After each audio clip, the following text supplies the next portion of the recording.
안녕하세요. 순화교TV의 강성광 목사입니다. 오늘은 로마서 6장 1절부터 11절까지를 볼 텐데요. 제가 가진 우리말 성경으로 1절을 읽어드리겠습니다. 그러면 우리가 무슨 말을 해야 하겠습니까? 은혜를 더하게 하려고 죄 가운데 머물러 있어야 하겠습니까? 라고 말해주고 있어요. 이 말씀의 의미를 보면요. 로마서 5장에 보면 그런 내용이 나와요.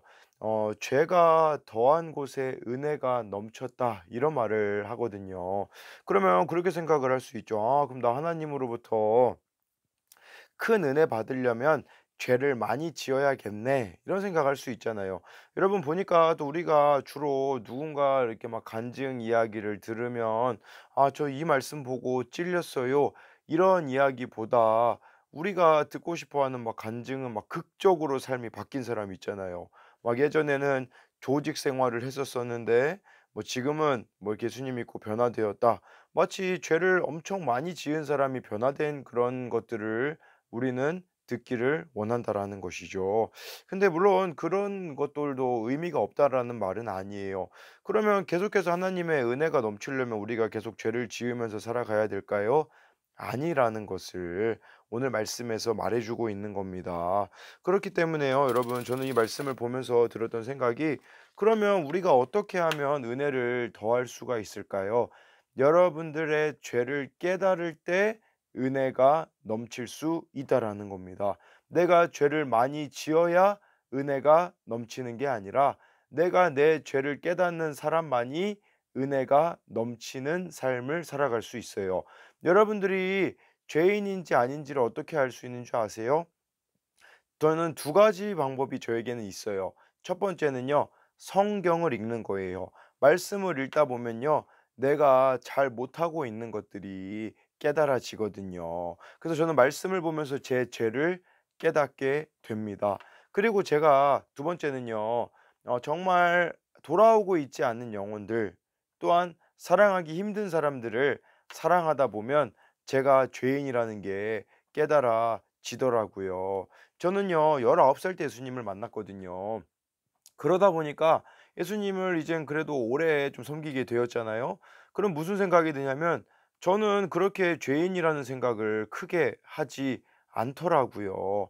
근데 우리 아이들을 이렇게 만나다 보면요. 돌아오고 있지 않는 아이들, 사랑하기 힘든 아이들을 사랑하다 보면요. 정말 하나님 앞에 제가 얼마나 큰 죄인인지를 보게 되더라고요. 그래서 저에게 있어서는 제 죄를 깨닫는 방법 두 가지는 바로 영 첫 번째는 말씀을 보는 거, 두 번째는 영혼을 섬기는 것을 통해서 저는 그렇게 되어지더라고요. 여러분 첫 번째 질문은요. 여러분들은 최근에 여러분들의 죄를 깨달은 것이 있다면 무엇이 있는지 예전에는 전혀 죄인 줄 몰랐는데 지금은 죄라고 깨달은 게 뭐가 있을까요? 저 같은 경우는요. 제가 토요일 날 넘어졌거든요. 그 이제 저의 부목사실에서만 신는 신발이 있어요. 그냥 뭐 신발이 아니라 그냥 슬리퍼 그건데 물에 미끄럽거든요. 예찬이가 갑자기 저한테 와 가지고 예찬이 데리고 내려가 그 실내화 신고 내려갔다가 제가 그 주방에서 완전 넘어졌거든요. 그래서 지금도 옆구리가 아프거든요.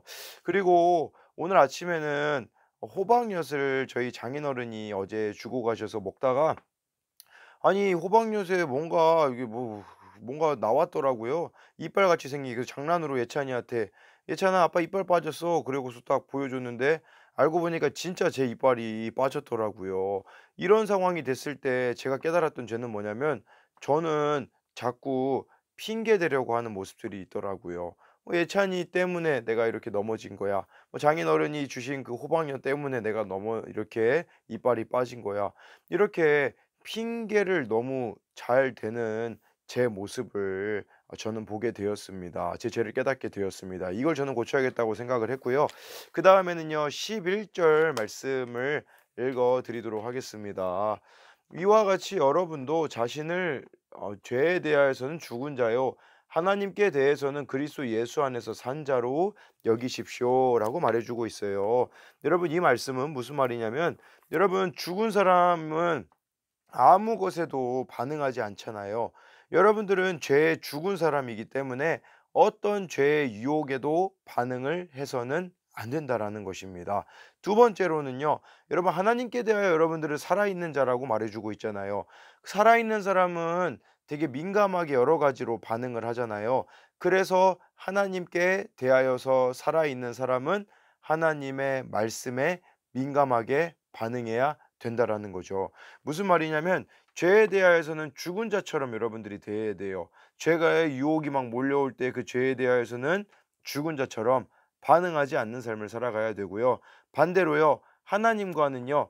날마다 살아있는 관계를 맺어야 된다라는 겁니다. 저는요. 이 말씀 보다가 떠올랐던 게 있는데 뭐냐면 하나님과의 관계는요. 말씀과 기도로 여러분들이 맺어갈 수 있는 거거든요.